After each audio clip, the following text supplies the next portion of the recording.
ফেরেশতারাও আল্লাহর সামনে দাঁড়াবে। আল্লাহ বলছেন পৃথিবীর সমস্ত মানব জাতিকে যদি কলম দেওয়া হয় আর কাগজ দিয়ে দেওয়া হয়, তারা হিসাব করেও আমার ফেরেশতা গুনে গুনে শেষ করে দিতে পারবে না। এত পরিমাণে ফেরেশতা আমি বানাইছি। সব ফেরেশতা সেই দিন আল্লাহর আদালতে মেহেশরের সামনে দাঁড়িয়ে যাবে। লক্ষ লক্ষ বছর দাঁড়ায় থাকতে হবে সেই দিন।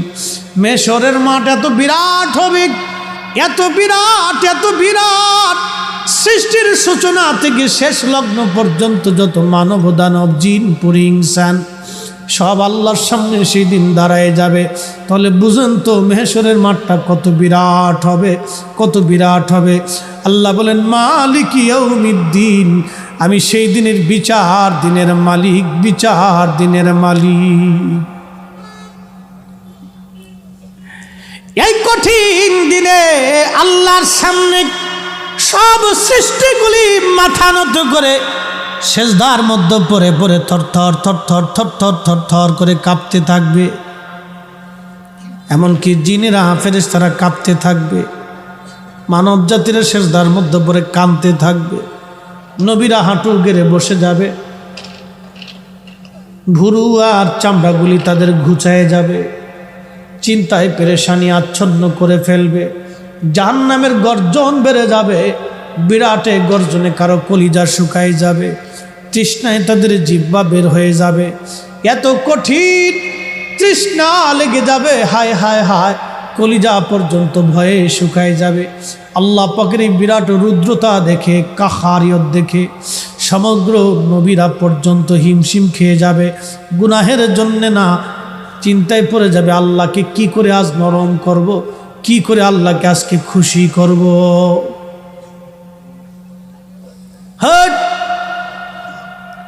লক্ষ্মীপুরের মুসলমান নবী চিনে যান, নবী কি আজকে বুঝে যাবেন। এই কোরআন বলতেছে আল্লাযীনা ইউমিনুনা বিল গায়ব, তোমাকে গায়েবের উপর ঈমান আনতে হবে। ওই মেহেশর হবে আমরা দেখি নাই কোনোদিন, কিন্তু মানতেই হবে। এটাও গায়েব, এটাও অদৃশ্য, মানতে হবে। সেই দিন বুঝে যান আমার নবীর শান কত। যারা নবীর শান খুঁজে পায় না, হা কপাল পোড়ার জাত। যতই টুপি মাথায় দিয়ে ইল্লাল্লাহ জিকির করো না কেন, কাজ হবে না রে বাপ, কাজ হবে না, কাজ হবে না। নবী চিনে কবরে যাওয়া লাগবে, কথা কোন ঠিক কিনা? নবী চিনে কবরে যাওয়া লাগবে, নবী চিনে যাওয়া লাগবে। সেই দিন সব সৃষ্টিগুলি আল্লাহর সামনে মাথা নত করে সেজদার মধ্যে পড়ে থর থর থর থর করে কাঁপতে থাকবে। সেই দিন আমার আল্লাহ পাক ডাক দিবে, ওমিনাল লাইলি ফাতাহাজ্জাত বিহি নাফিলাতাল লাক। নবী গো, আপনাকে নফল নামাজ পড়তে কইতাম, আপনি তাহাজ্জুদ নামাজ আপনি পড়তেন গো নবীজি। আসা আইয়াবআসাকা রাব্বুকা মা, আমি আল্লাহ ওয়াদা করেছিলাম আপনাকে অবশ্যই মাকামে মাহমুদ দেব, অবশ্যই মাকামে মাহমুদ দেব। এই ওয়াদা আমি আল্লাহ সেই দিন করেছিলাম। হাবিব, আজকে সব সৃষ্টিগুলি মাথা নত করে আমি রব্বে কারিমের দরবারে সেজদার মধ্যে পড়ে আছে। হুজুর, আপনি পড়ে থাকবেন না, আপনি নবীর হাতে আমি আল্লাহ হামদের পতাকা দিয়ে দিব, সুপারিশের পতাকা দিয়ে দেব। নবী গো, আমি আল্লাহ পাকের আরশে মুআল্লার ডানে আপনি নবীর জন্য কুরসি বরাদ্দ করে রেখেছি, আসন বরাদ্দ করেছি। হুজুর, এইখানে আপনি বসবেন, এখানে আপনি বসবেন। আজকে সৃষ্টিবাসী মেহেশরবাসী দেখুক আমার হাবিবের শান কত, আমার নবীর ইজ্জত কত। একবার জোরে বলেন আল্লাহু আকবার। আরো জোরে বলেন আল্লাহু আকবার। আর আওয়াজ করে বলেন আল্লাহু আকবার। চিৎকার মেরে বলেন ইয়া রাসূলুল্লাহ। যেই দিন মরণের মরণ হবে, সেই দিন থেকে আর কেউ মরবে না। মরার ধারাটা বিলুপ্ত হয়ে যাবে। তখন থেকে আর কেউ মরবে না, কেউ মরবে না। বাজানো, যে সৃষ্টির মধ্যে আপনি বসে আছেন, এই সৃষ্টির এমন কিছুই নাই যে যার মরণ না হবে, মৃত্যুর স্বাদ সে না নিবে। আজ অথবা কাল আপনাকেও আমাকে মরণের স্বাদ নিতে হবে। মরণ বরণ। এক সময় এই মাঠের ভিতরে আপনাদের বসাটা কষ্ট হতো, কারণ এখানে বৃষ্টির দিন পানি থাকতো, পানি জমে থাকতো, কাদা হয়ে থাকতো। এখন শুকিয়ে গেছে, আবার বৃষ্টির দিন আসলে কাদা হবে। দিন যাবে রাত আসবে, রাত যাবে দিন আসবে। যে মানুষগুলি কবরে চলে গেছে, এই মানুষগুলি আর কোনো দিন ফিরে আসে নাই। আমরাও তো কোনো দিন একবার চলে যাব, কোনো দিন আর ফিরে আসব না। যদি চলে যেতে হয় লক্ষ্মীপুরের মুসলমান, মাইকের আওয়াজ যত দূর পর্যন্ত যায়, কারা সফল কাম হবে? এই কোরআন আপনাকে শিখিয়ে দিচ্ছেন কে সফল কাম হবে। ও বান্দা, কে তুমি সফলতা নিয়ে কবরে যাবা? আল্লাহ কোরআনে বললেন প্রথম নাম্বার, আল্লাযীনা ইউমিনুনা বিল গায়ব। সফল কাম তারা হবে সর্বপ্রথম যারা গায়েবের উপরে ঈমান আনে, গায়েবের উপরে ঈমান আনে। প্রশ্ন রাখবেন মুফতি ফরিদি, গায়েবের উপরে ঈমান কি? আপনার দুই কাঁধে দুইজন ফেরেশতা আছে, বলেন আমরা কি কোনো সময় তাদেরকে দেখি? কিন্তু দুইজন ফেরেশতার কাজ কি? এই দুইজন ফেরেশতার কাজ হচ্ছে বসে বসে আপনার আমল আর নেকি লেখা। নেকি আর গুনাহগুলি, আপনার জীবনের কাজ কি, সব ফেরেশতারা লিখতেছে। কিরামান কাতিবিনা ইয়ালামুনা মা তাফআলুন। একবার জোরে বলা যাবে কি সুবহানাল্লাহ? হ্যাঁ লক্ষ্মীপুরের মুসলমান, মাইকের আওয়াজ যত দূর যায়, যেখানেই যায় বুঝে যাবেন, কথাগুলি শুনে যাবেন, দামি কথা। এই কেরামান কাতিবিন কিন্তু সব লিখে ফেলতেছে। ওই দিন সর্ষের তেলে ভেজাল মারছে, সোয়াবিন তেলে ভেজাল মারছে, কলার ভিতরে ফরমালিন দিছে, মধুর ভিতরে চিনি মিশাইছে, বুঝছেন? বাটপার আই চিনি দিয়ে সিন্ডিকেট করেছে, মুরগার ডিম দিয়ে সিন্ডিকেট করে কোটি কোটি টাকা কামাই করছে। এইগুলি সব কেরামান কাতিবিন লেখা রাখতেছে। কেরামান কাতিবিনা ইয়ালামুনা মা তাফআলুন। তুমি যা করো না কেন, কেরামান কাতিবিন সব জানে, সব জানে, সব জানে। সোফা বানাইতে দিছেন, আপনারা কবে ভাইজান কোনো চিন্তার কারণ নাই, একবারে অরিজিনাল কাঠ মেরে দিব। ভিতরে দেখবেন পল মেরে দিছে, ভিতরে পল মেরে দিছে। কয়দিন পরে পলের ঘুনে ধরে খুব সুন্দর করে মেরে দিয়ে এমন ভাবে রং মেরে দিবে মনে হবে অরিজিনাল, কিন্তু ভিতরে পল মেরে দিছে একবারে 2 নাম্বার। যারা এগুলি করেন, যদি বলেন ভাই 1 নাম্বার দিব, তাহলে সব 1 নাম্বার দিবেন। আর যদি বলেন না ভাই ভেজাল যাইতে পারে, তাহলে ভেজাল মেরে দিবেন। আপনি কাস্টমারের সাথে কথা বলে নিতে হবে। যদি বলেন ভাই সব পারফেক্ট 1 নাম্বার দিব, দাম বাড়ায় দিতে হবে, আপনি দাম বাড়ায় নেন কিন্তু মাল 1 নাম্বার দিবেন। দামও নিলেন, মালও 2 নাম্বার দিলেন, ভেজাল ভেজাল, তাহলে এই লোক কোনোদিনও কিয়ামতে সফল কাম হতে পারবে না। কথা বলেন ঠিক কিনা? হে মুসলমান, সফল কাম হতে হবে আপনাকে। বাজার এই গায়েবের উপর আপনাকে ঈমান আনা লাগবে। ঈমান, ঈমান, ঈমান, ঈমান বড় দামি জিনিস, ঈমান বড় দামি, ঈমান বড় দামি। কথার মধ্যে কোনো ভেজাল নাই, সব ক্লিয়ার কথা বলতেছি, খালি ভেজাল আর ভেজাল। গেলাম টাঙ্গাইলের মধ্যে মধুপুরে আমি আনারস কিনতে। মাহফিল শেষ করার পরে লোকদেরকে বলি ভাই আনারস আমাকে দেন, এখান থেকে তো অরিজিনাল আনারস পাওয়া যাবে। লোক মুসল্লিরা কয় হুজুর এখানেও যা, ঢাকাতেও তা। আমি বললাম কারণ কি? ঢাকার আনারস ফরমালিন মেরে দেয়, আপনাদের বাগানের আনারস কিনে নিয়ে যায়।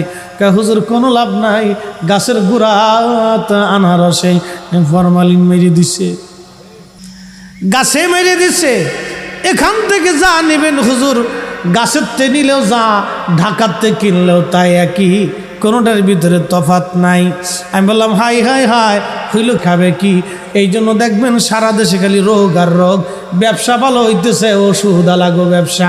1 টাকার বড়ি 6 টাকাও মাঝে মধ্যে বেশি দিয়ে দেয়। কি কথা কন না কে? এই ওষুধের ভিতরেও ভেজাল, দামের মধ্যেও ভেজাল, এইখানেও সিটারি। বাইগান খুব কঠিন করে বলতেছি, এখানেও চিটারি বাজ, বুঝে যেতে হবে। 10 টাকার ওষুধ 20 টাকা যদি দাম ধরে, আপনার কিছুই করার নাই, কারণ আপনি তো জানেন না এই ওষুধের দাম 10 টাকা না 20 টাকা। কি কথা কন না কেন? অজান এইখানেও ঝামেলা, এইখানেও চিটারি আছে।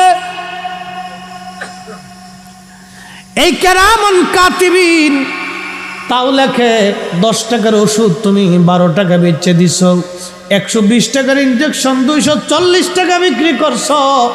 এখানেও কেরামান কাতিবিন লিখে ফেলছে, সফল কাম সে ব্যক্তি হতে পারবে না।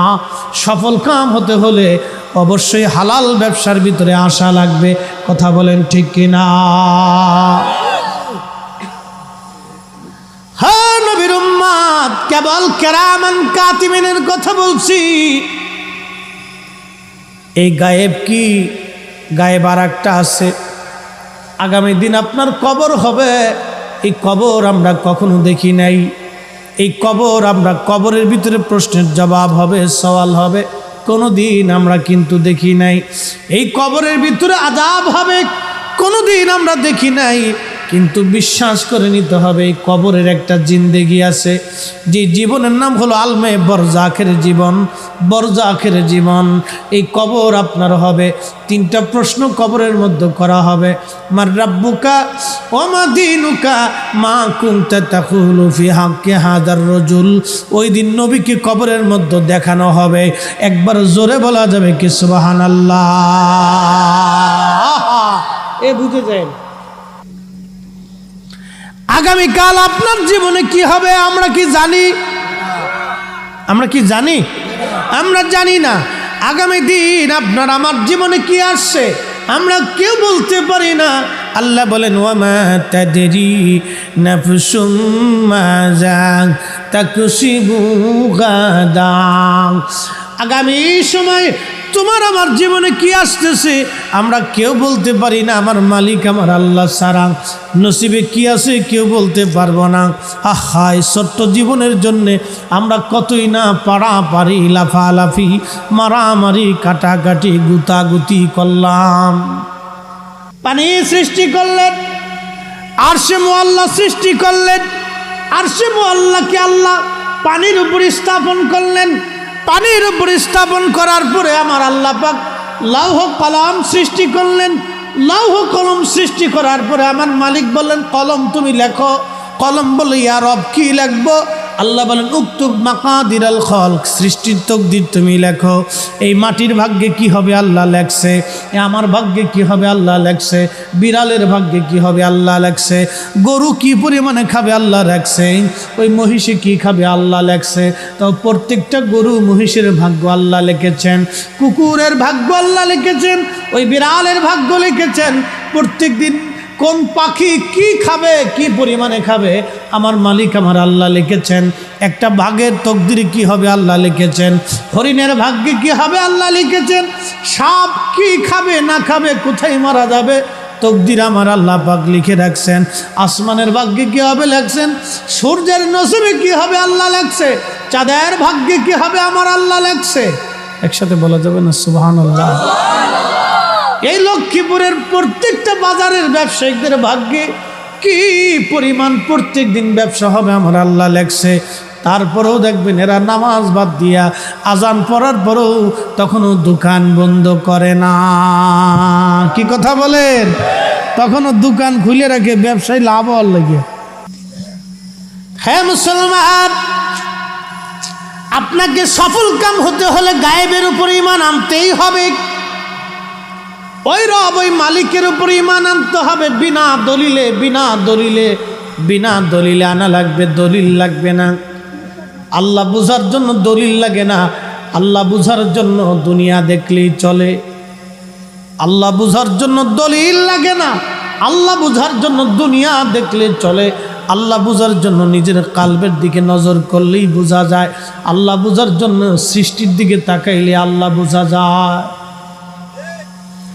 এই যে আমাদের সিলেটের হাওরে কোটি কোটি মন ট্রিলিয়ন টন পানি আমার আল্লাহ দিলেন, পানি দিতে দিতে ভরে গেল, আবার এই পানিগুলি এখন শেষ হয়ে গেল, এখন আর পানি নাই, জায়গা শুকনা হয়ে গেছে। ধান চাষ চলতেছে, এখন মাছ চলতেছে, ধান চাষ চলতেছে। আবার বর্ষাকালে পানি এসে এসে ভরে যাবে, কোটি কোটি মন টন পানি আল্লাহ পাঠাবে। ওই পানিগুলি কোথা থেকে আসলো, কোথায় চলে গেল? যিনি পানি দেন তিনি আমার আল্লাহ, যিনি পানি নিয়ে যান তিনি আমার আল্লাহ। আল্লাহ ছাড়া এই ক্ষমতা সৃষ্টিতে আর কারো নাই। কথা বলেন ঠিক না বেঠে? হাই হাই হাই হাই। আল্লাহ আল্লাহ বুঝার জন্য আপনাকে সৃষ্টির দিকে তাকালে আল্লাহ বোঝা যাবে। মোহতারাম উপস্থিতি, কবরের মধ্যে তিনটি প্রশ্ন হবে, মার রাব্বুকা ওয়া মা দীনুকা মা কুনতা তাকুলু ফি হাক্কি হাযার রাজুল। এই তিনটা প্রশ্ন আপনি গায়েব, দেখা যায় না, কিন্তু আমাকে আপনাকে মেনে নিতে হবে, বিশ্বাস করে নেওয়া লাগবে। শুধু বিশ্বাস করলে হবে না, আপনাকে একিনের সাথে বিশ্বাস করতে হবে, পরিপূর্ণ মতো বিশ্বাস করা লাগবে। কেমন? এইভাবে বিশ্বাস করা লাগবে, হায় আল্লাহ আগামীকাল কবরের ঘর হবে, কবরে প্রশ্ন করা হবে, আমি কি জবাব দিতে পারবো নি? আমি কি জবাব দিতে পারবো নি? জবাব দিতে পারবো কিনা, জবাব দিতে পারবো কিনা, এই চিন্তা যদি অন্তরে আসে তাহলে কোনো মানুষ খারাপ কাজ করতে পারে না। কথা বলেন ঠিক কিনা? কেউ যদি মনে করে আগামীকাল কবরে ঘর হবে, কবরে ঘর হবে, কবরে ঘর হবে, আমি কবরের প্রশ্নের জবাব দিতে পারবো কিনা? কোনো মানুষ মালে ভেজাল দিতে পারে না, কোনো মানুষকে ঠকাইতে পারে না, কোনো ভাই ভাইকে ঠকাইতে পারে না, কোনো ভাই বোনকে ঠকাইতে পারে না, কোনো সন্তান বাবাকে ঠকাইতে পারে না, কোনো মেয়ে মাকে ঠকাইতে পারে না, কোনো সন্তান বাবাকে ঠকাইতে পারে না, কোনো স্ত্রী স্বামী ঠকাইতে পারে না, স্বামী স্ত্রী ঠকাইতে পারে না, প্রতিবেশী প্রতিবেশীকে ঠকাইতে পারে না, কাস্টমার দোকানদার কাস্টমারকে ঠকাইতে পারে না, কাস্টমার দোকানদারকে ঠকাইতে পারে না, চোর চুরি করতে পারে না, ডাকাত ডাকাতি করতে পারে না, বাজান কলম দিয়ে খোসা মেরে মেরে মানুষের রক্তও চুষতে পারবে না। কেউ যদি চিন্তা করে আগামীকাল কবরে ঘর হবে, ওই কবরে আমি থাকবো, তিনটা প্রশ্নের জবাব আমি দিতে পারবো নি, এই চিন্তা কার মগজের মধ্যে যদি আসে তাহলে সে কোনোদিন খারাপ কাজ করতে পারে না। কথা বলেন ঠিক কিনা? আল্লাহ আল্লাহ খুব ভালো করে বুঝে যাবেন। কবরের মধ্যে তিনটা প্রশ্ন। 3 নম্বর প্রশ্ন, মা কুনতা তাকুলু ফি হাক্কি হাযার রাজুল। এই লোকটাকে চিনো কিনা? এই লোক সম্পর্কে তুমি কি বলতে? তোমার ইয়াকিন কি, তোমার আমল কি, তোমার বিশ্বাস কি, তুমি বলো। আমার দিকে তাকান। ওই দিন নবীকে কবরের মধ্যে দেখানো হবে, সুবহানাল্লাহ বলা যাবে? মুসলমান, মেহশরের মাঠ হবে, বিরাট বড় মাঠ। আল্লাহ বলেন মালিক ইয়াউমিদ্দিন, আমি বিচার দিনের মালিক। এই মানব জাতি তৈরি করার আগে আল্লাহ একটা জাতি তৈরি করেছিলেন, সেই জাতির নাম জিন। এই জিন জাতির আদি পিতার নাম তারান্নুস, হায়াত পেয়েছিলেন 60,000 বছর, উপাধি হলো আবুল জিন। এই আবুল জিন থেকে শুরু করে আবুল বাশার হয়ে কিয়ামত পর্যন্ত যত মানব জিন ফেরেশতা জাতি থেকে শুরু করে যত মাখলুক আছে, যত সৃষ্টি পৃথিবীর মধ্যে আছে, মেহশরের মাঠে আল্লাহর সামনে সব দাঁড়ায় যাবে। তাহলে বলেন তো সে হাসরের মাঠটা কত বিরাট হবে, কত বিরাট। সারা সৃষ্টির মানব এবং জিন ফেরেশতা আল্লাহর সামনে দাঁড়াবে, ফেরেশতারা বাদ যাবে না। প্রিয় মুসলমান, রব্বে করিম আমার আল্লাহ পাক গায়েবের উপর ঈমান আনতে বলেছেন। এরপরে আমার আল্লাহ পাক কোরআনে বললেন, ও আমার বান্দারা ওয়ায়ুকিমুনাস সালাহ, নামাজ প্রতিষ্ঠিত করবে তোমরা। নামাজ সালাত পড়বে, নামাজ। এই নামাজটা ইসলামের অনেক বড় দামি ইবাদত। আল্লাহ পাক বললেন, আমার বান্দারা বুনিয়াল, নবীজি বললেন বুনিয়াল ইসলাম হয় খামসাতুন, ইসলামের ভিতরে 5টা বেনা আছে। প্রথমত হলো লা ইলাহা ইল্লাল্লাহ ওয়া আশহাদু আন লা ইলাহা ইল্লাল্লাহ ওয়া আন্না মুহাম্মাদুর রাসূলুল্লাহ। প্রথমত হলো কালেমা, কালিমাতুত তাওহীদ হলো প্রথম বেনা। এরপরে ওয়া ইকামিস সালাহ ওয়া ইতাইজ যাকাত ওয়াল হাজ্জি ওয়াস সাওমি রমাদান। প্রথম নম্বরে কালেমার পরে নামাজ, সালাতের কথা আল্লাহর নবী বলেছেন। সালাত প্রতিষ্ঠিত করতে হবে, নামাজ। এখন আপনাদেরকে প্রশ্ন করি, জবাব দিবেন, নামাজটা হবে কার ভয়ে? জোরে বলতে হবে, কার ভয়ে? আমাদের দেশের বিভিন্ন কোয়ালিটির নামাজ আছে, এই কোয়ালিটির নামাজ বলতেছি। আমরা অনেক সময় নামাজ পড়ি, নামাজটা কার ভয়ে হবে? দেখেন, আল্লাহ বলেন, কুল, হুজুর আপনি বলেন, ইন্না সালাতি ওয়া নুসুকি ওয়া মাহইয়ায়া ওয়া মামাতি লিল্লাহি রাব্বিল আলামিন। হুজুর আপনি বলেন, নিশ্চয় নামাজ আমি আল্লাহর জন্য, সালাত আমি আল্লাহর জন্য। এই নামাজটা আল্লাহর জন্য। আমাদের দেশে বিভিন্ন কোয়ালিটির নামাজ আছে। একটা নামাজ হলো বিয়ে নামাজ, আর একটা নামাজ হলো ধাক্কা ঠেলার নামাজ, আর একটা নামাজ হলো সমাজের নামাজ, আর একটা নামাজ হলো ভাইজান ওই বতরে নামাজ। বলে হুজুর এইগুলি কোথায় পাইলেন আপনি? খুব ভালো করে বুঝবেন। সারা জুমার দিন আমাদের দেশে কিছু মুসল্লি আছে, সারা সপ্তাহে নামাজ নাই, খালি জুমার দিন গেলে নামাজে নামাজের কথা মনে পড়ে, কাপড় চোপড় ঢক ঢক মতো পরে টরিয়া একবারে সেনমেন লাগাইয়া সুন্দর করে মসজিদে ঢ্যাং ঢ্যাং ঢ্যাং ঢ্যাং করতে করতে যায়। তারপর কোন সময় যায় জানেননি? যখন মুয়াজ্জিন সাহেব কেবল খুতবার জন্য আজান দেবে বাবা, ওই সময় যায়। কি কথা কন না কে? এটা হলো বতরে নামাজ। বতরে বুঝছেন নি? সাপ্তাহিক বতরে নামাজ। বতরে নামাজি লক্ষ্মীপুরে কিন্তু অভাব নাই, সারা লক্ষ্মীপুরে এই বাজারে ভরা। এই বতরে নামাজি প্রত্যেক জুমার দিন আসলে নামাজে যায়। যদি জিজ্ঞেস করেন, আরে বেটা জুমার দিন আসলে তোর নামাজের কথা মনে পড়ে, কারণ কি? জুমার দিন যদি নামাজে না যায় তো মাইনসে কি কবে? কি কয়? মানসে মানে মানুষে কি বলবে? তার মানে সে আল্লাহর ভয়ে যায় নাই, মানুষের ডরে গেছে। এই নামাজের ভিতরে শিরিক ঢুকছে। যেই নামাজ আল্লাহর ভয়ে না হয়ে মানুষের ভয়ে হয়, সে নামাজে শিরিক ঢুকে। এটা ভয়, আপনি আসেন এখানে বসেন। যেই নামাজ মানুষের ডরে হয়, আল্লাহর ভয়ে হয় না, এই নামাজের ভিতরে শিরিক ঢুকছে। আবার বলি, এই কথাটা আমি বলিনি, যে কথা আল্লাহ রসুল বলছেন। আল্লাহ রসুল এইভাবে বলছেন যে তুমি নামাজে দাঁড়াইছ, দেখেন তুমি নামাজে দাঁড়িয়েছ, এমন সময় আরেকজন মুসল্লিও নামাজে দাঁড়িয়েছে। তখন তোমার অন্তরে চিন্তা আসলো যে আমি যদি ঢক মতো নামাজ না পড়ি তা সে কি মনে করবে? অ্যাটেনশন, আমার দিকে তাকান। নামাজের ভিতরে শিরিক হয়। নামাজের ভিতরে মুসলমান শিরিক করে।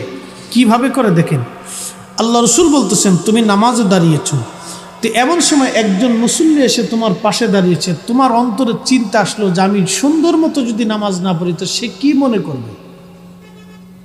এই খেয়ালটা আল্লাহর ভয় থেকে জুদা হয়ে তোমার ভয়টা চলে গেছে এই মানুষের কাছে। অর্থাৎ তুমি এই বান্দাকে ভয় করতেছো যে সে আমার সমালোচনা করবে, তো সে কি মনে করবে? এই চিন্তায় যদি তুমি নামাজ পড়ো, আল্লাহ রসুল বলতেছেন তোমার নামাজের মধ্যে শিরিক ঢুকবে। তার মানে তুমি আল্লাহর ভয়ে নামাজ পড়ো না, তুমি বান্দার ভয়ে নামাজে দাঁড়াইছো। এই জন্য বতরে নামাজি যারা আছেন, বতরে নামাজি তারা বুঝে যাবেন, সপ্তাহে যারা নামাজ পড়তে যান তারা আল্লাহর ভয়ে যান না, তারা মানুষের ভয়ে যান। মানুষের ডরে যান যে মানুষে কি কবে। আর একটা আছে বিয়াই নামাজ। বলে হুজুর বিয়াই নামাজ কি? বিয়াই নামাজ হলো বিয়াই নতুন গেছে বিয়াইয়ের বাড়িতে বেড়াইতে, বিয়াই এখন চিন্তা করতেছে বিয়াই আসার, আজান দিছে মসজিদে যাই। বিয়াই চিন্তা করলো যদি মসজিদে না যাই, নামাজ পড়তে না যাই তো বিয়াই কি কবে, বিয়াই কি বলবে। এই নামাজ হলো বিয়াই নামাজ। কি নামাজ? বিয়াই নামাজ। আল্লাহ বলছেন ফাওয়াইলুল লিল মুসাল্লিন আল্লাযীনা হুম আন সালাতিহিম সাহুন।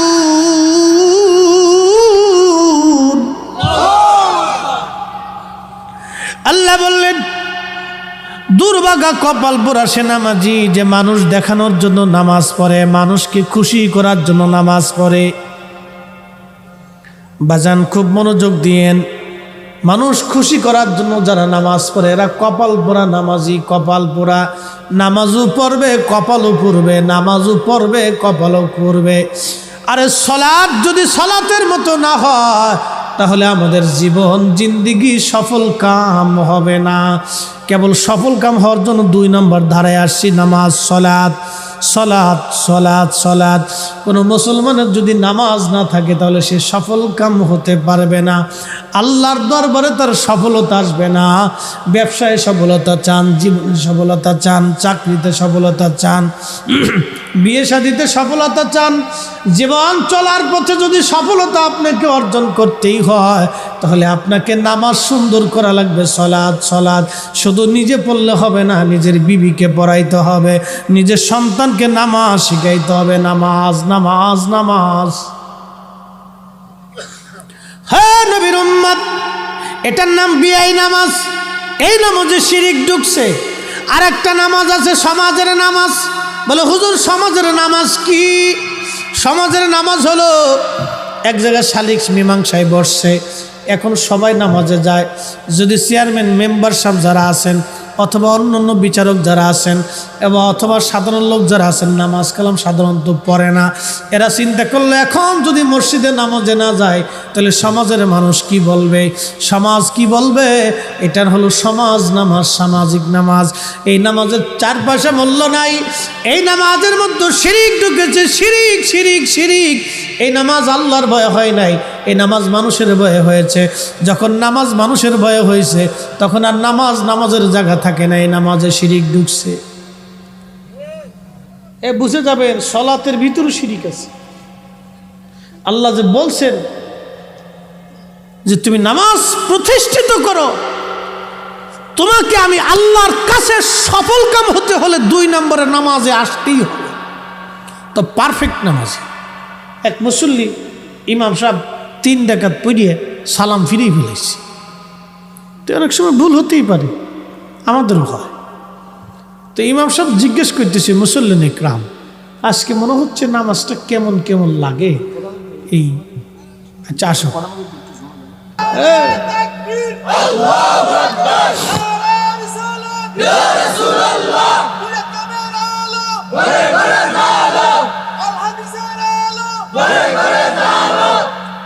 এই আমার দিকে তাকান। আমার দেশে একদল সিটার আছে, সিটারের ওয়াজ যেহেতু করতেছি তো সিটারের ওয়াজ করে যাই, বুকে হাত বেঁধে নামাজ পড়ে। দেখেন এরা ওয়াজ করে। নবী আমাদের মতো মানুষ ছিল বিদায় নবীর জীবনে ভুল হইতো। নবী আমাদের মতো মানুষ, কিয়ামতের মাঠে নবী নিজের চিন্তায় পাপের চিন্তায় পেরেশান হয়ে যাবে। এই কথা যারা বলে এর খাওয়ানোর চাইতে দেশের কুত্তা খাওয়াইলে সোয়াব বেশি হবে। তাহলে কোরআন মিথ্যা হবে বলেন আপনি? বলুন, কারো যদি কলিজায় সাহস থাকে তো আসবে। আমরা তো সারা দেশে আসি, আমরা তো পলাই বেলা বেড়াইতেছি না, জোরে জঙ্গলে থাকি না, রাজধানীতেই থাকি। কারো কলিজার মধ্যে যদি সাহস থাকে তো আইব ইনশাল্লাহ। যদি বাপের জন্ম হয়ে থাকে, একবারে সহজ কথা, যদি বাপে জন্ম দিয়ে থাকে, মনোযোগ দিয়ে, তাহলে আল্লাহর কোরআন শরীফ মিথ্যা হবে। আচ্ছা আপনারা বলেন তো, আকাশ ভেঙে যাবে, পৃথিবী পুড়ে যাবে, সাগর শুকাবে, কোরআন মিথ্যা হবে? মেহেশরের মাঠ আপনি চিন্তা করেন তো, হায় আফসোস উম্মতের জন্য, কঠিন মাঠ। আল্লাহ সৃষ্টির প্রারম্ভ থেকে কিয়ামত পর্যন্ত যত সৃষ্টি, মালিক ইয়াউমিদ্দিন, বিচার দিনের মালিক, তার জন্য আমার রাসূলের জন্য মাকামে মাহমুদ বরাদ্দ করেছে। হুজুর, মেহেশরে আপনার হাতের মধ্যে থাকবে আজকে হামদের পতাকা, সুপারিশের পতাকা।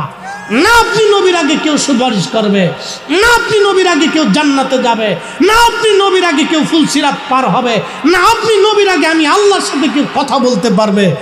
একসাথে বলা যাবে না সুবহানাল্লাহ? আপনি কোন দলে থাকেন, কার সাথে মিশেন, কেরামান কাতেবিন এটাও লিখে রাখে। ভাবতেছেন জান্নাতে চলে যাবেন হাসতে হাসতে, নাকি বাপদাদের কালির পুদ্দারি সম্পত্তি পাইছেন? রসুলের কদম ছাড়া উম্মত, একটা উম্মত আল্লাহর জান্নাতে যাবে না। যদি প্রমাণ করতে পারেন তাহলে আমার যা আছে সব লিখে দিন। নবীর কদম ছাড়া উম্মত জান্নাতে যাবে না। উম্মতকে জান্নাতে যেতে হলে নবী লাগবেই। এক কথা বলেন না কেন? লাগবেই। এই কোরআন তার বাস্তব প্রমাণ। উম্মতকে জান্নাতে যেতে হলে নবী লাগবেই, নবী লাগবেই। ওই মেহেশরে তাকে নবী লাগবেই।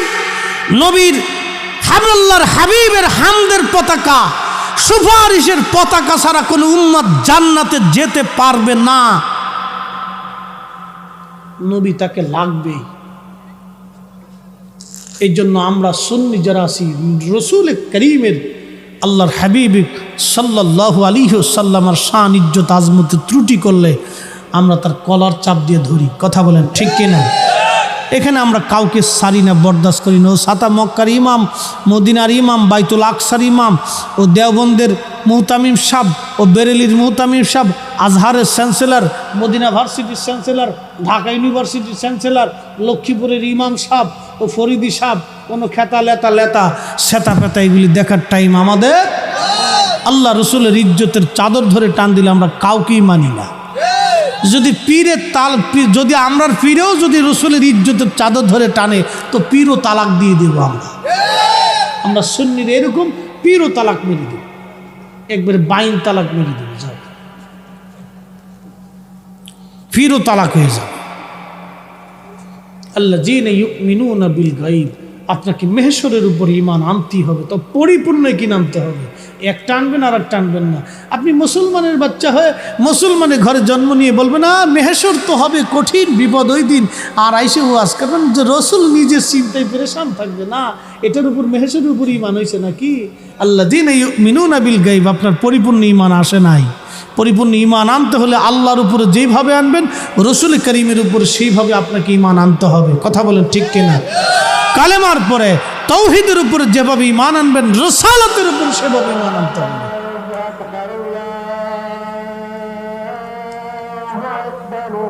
আমরা বসি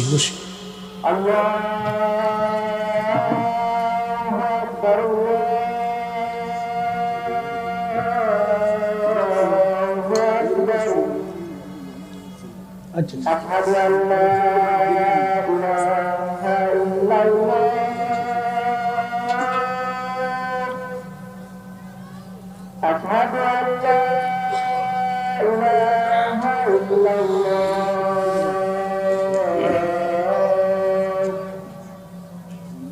أشهد أن محمدا رسول الله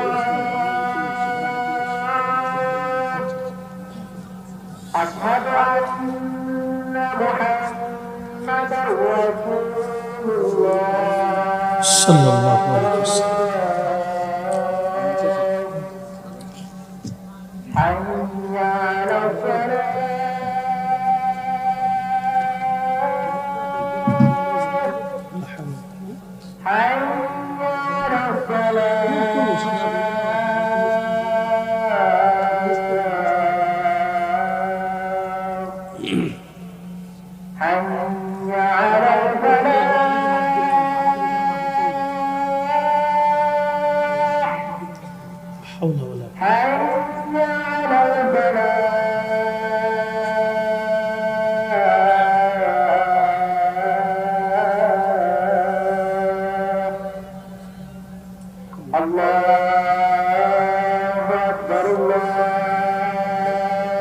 أكبر لا إله إلا الله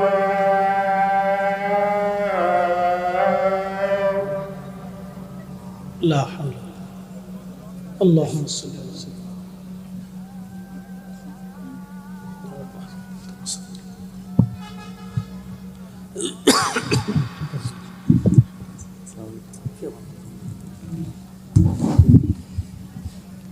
আমাদের সম্মানিত সভাপতি জনাব মোহাম্মদ গোলাম মোস্তফা সাহেব, অ্যাডভোকেট জজকোর্ট কুমিল্লা, তিনি বিশেষ কাজের কারণে চলে যাচ্ছেন। দোয়া চাইছেন সবার কাছে ইনশাল্লাহ। আলহামদুলিল্লাহ, আমরা বসি, এখানে আলোচনা আরও হবে, নামাজও এখানে হবে ইনশাল্লাহ। আল্লাহ কবুল করুক, বলে না আমিন। একটু জবান খুলে দরুদ শরীফ পড়ি। আল্লাহুম্মা সাল্লি আলা সাইয়্যিদিনা মাওলানা মুহাম্মাদ ওয়া আলা আলি সাইয়্যিদিনা।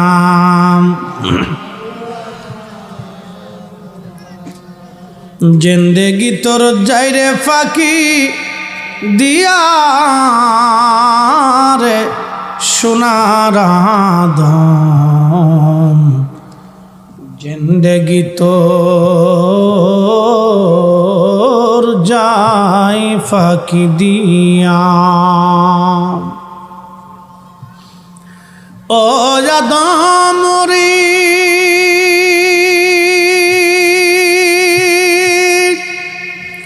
পাগ ধরিয়া গেছে দাড়ি, দন্তবাসে গোটা চারি, সমন জারি গিয়াছে করিয়ারে সোনার আদম, জিন্দেগি তোর যাই ফাঁকি দিয়া। জমিন বানাইলাম, মেস্তুরি লাগে নাই, মেস্তুরি লাগে নাই। আল্লাহ বলেন, আমি বলছি ইন্নামা আমরুহু ইযা আরাদা শাইআন আইয়াকুলা লাহু কুন ফায়াকুন। আল্লাহ বলেন, আমি কোন বলছি তো ফায়াকুন হয়ে গেছে, আমি বলছি হ হয়ে গেছে। সুবহানাল্লাহ। এ আসমান বানাইছি, এ জমিন বানাইছি, মাত্র 6 দিনে বানাইছি। কিন্তু বান্দারে, আমি আল্লাহ মানুষ বানাইতে গিয়ে 6 দিন লাগাই নাই, 6 মাস লাগাই নাই, 1-2 দিন নয়, 1-2 দিন নয়, আমি আল্লাহ মানুষ বানাইতে 10 মাস 10 দিন লাগাইছি। এ যুবক